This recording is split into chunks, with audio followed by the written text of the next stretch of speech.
A lot of people have started to caution against spirituality, calling it a trauma response. On the other hand, some spiritual people might not even understand the caution. I have experienced spirituality both as a trauma response and as a creative tool for revealing and integrating unconscious trauma. In this video, I'm going to talk about how trauma experience can relate to spirituality in both ways and how you can tell the difference.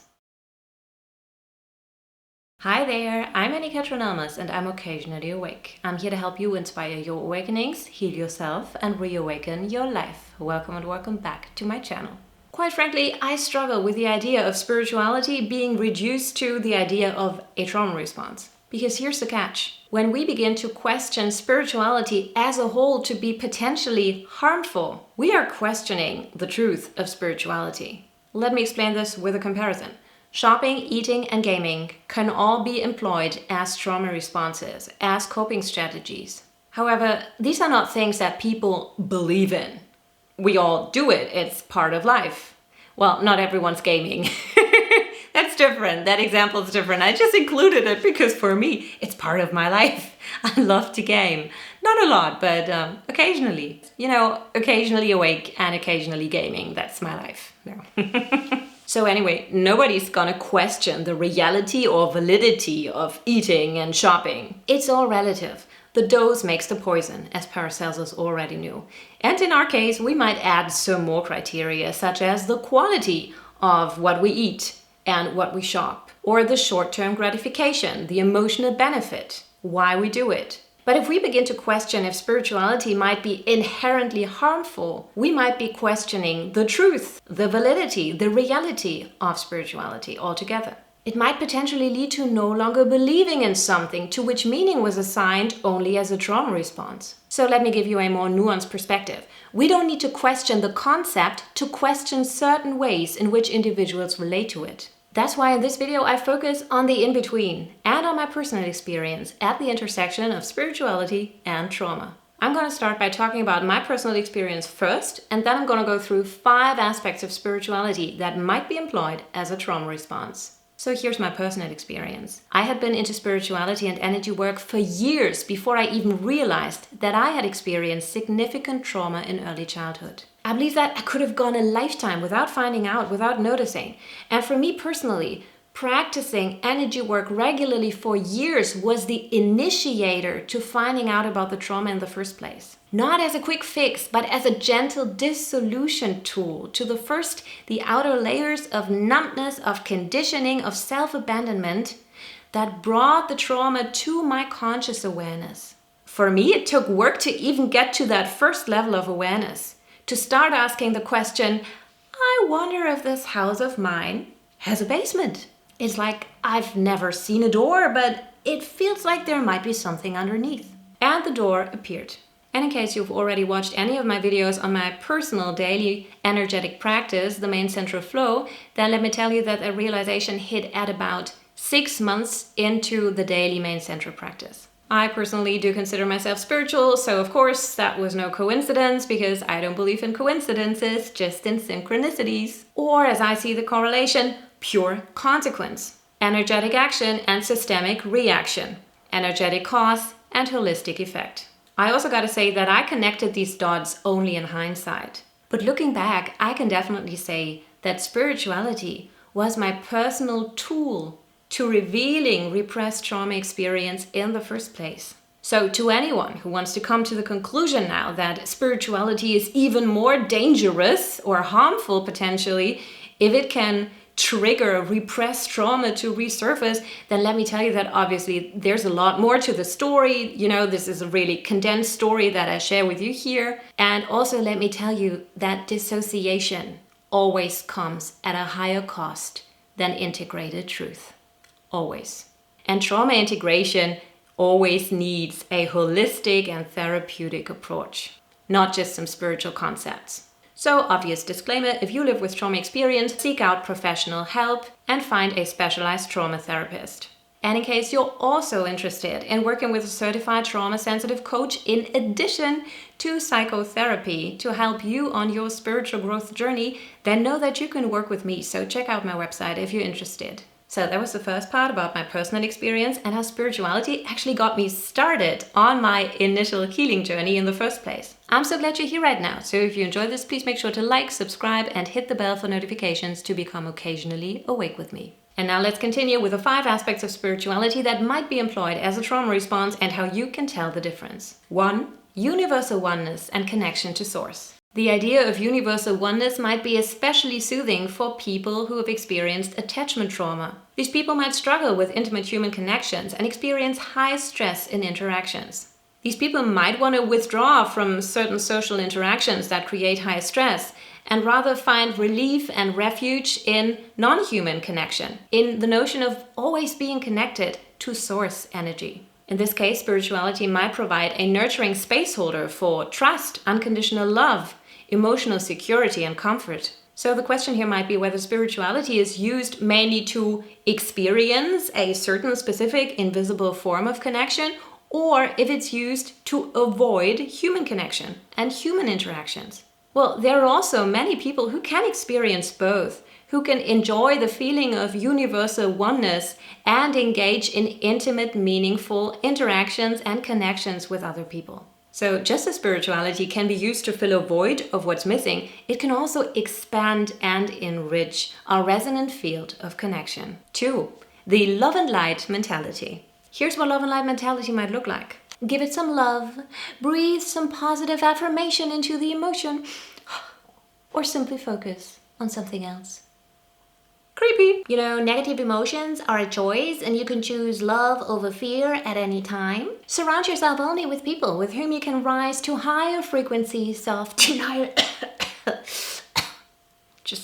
Love and light mentality might be a trauma response if they are used to avoid high intensity, low frequency emotions so they don't have to be felt. This is also referred to as spiritual bypassing or toxic positivity. And that can be not only not effective, but harmful for people with trauma experience. Because it might enhance unconscious self-abandonment, which is at the heart of many trauma experiences. Self-abandonment happens when a child learns to disregard and negate their own needs and feelings in order to conform with the people that their survival depends upon. A person who learned to self-abandon as a child doesn't just begin to self-relate as soon as they grow up and become independent. As long as they're unconscious, they're going to keep abandoning their needs and feelings because they never learned to feel and contain them. This is why some of these people might be particularly drawn to the love and light mentality, for example, trying to make positive affirmations work for them because it's a familiar pattern. That doesn't mean that using positive affirmations always is a trauma response,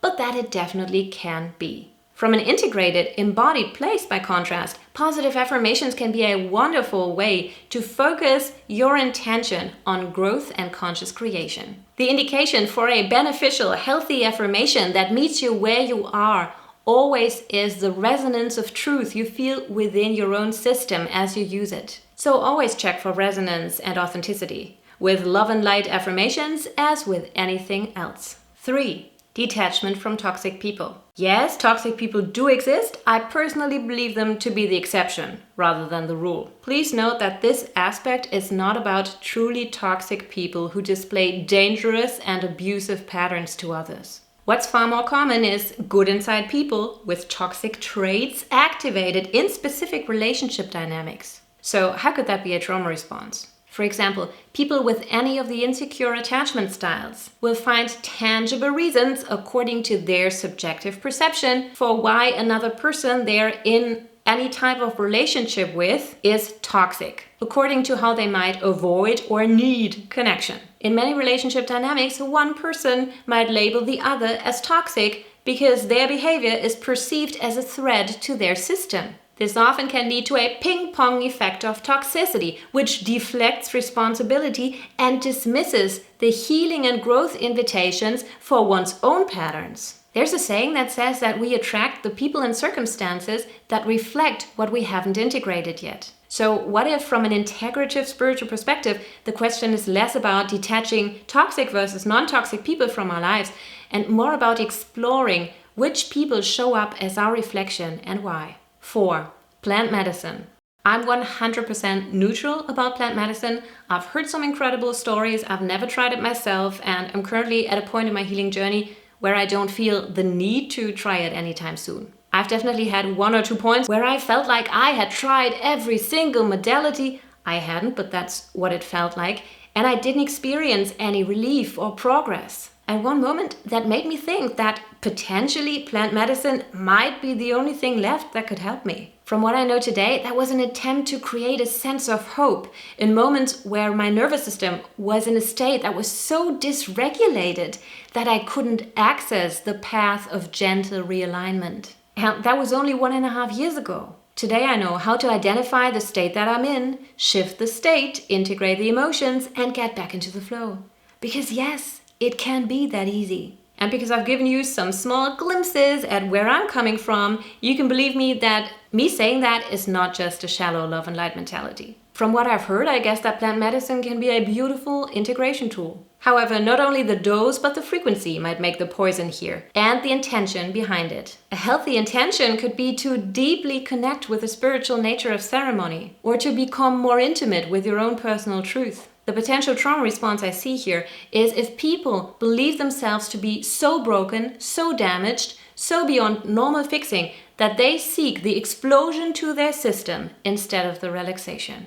People seeking to fix the unfixable might potentially be at a lower capacity to integrate high-intensity experiences like that. Again, same thing as with all the other aspects. I said that plant medicine might potentially be a trauma response under certain conditions with a certain intention. So please always use your own discernment. 5. Following gurus. I never followed any guru, however I've had phases where I followed 1 or 2 spiritual teachers or coaches very intensely. Some might have said excessively. For me it was never about following any rules or codes of spiritual conduct in any way, which I consider a more obvious sign of a possible trauma response. Obeying outer boundaries strictly set by others might be a sign of a traumatic pattern in which a false sense of safety is maintained and worthiness defined by outer standards. Discernment and awareness of shifts in personal resonance are key here. Enhance your flow with others' perspectives and insights,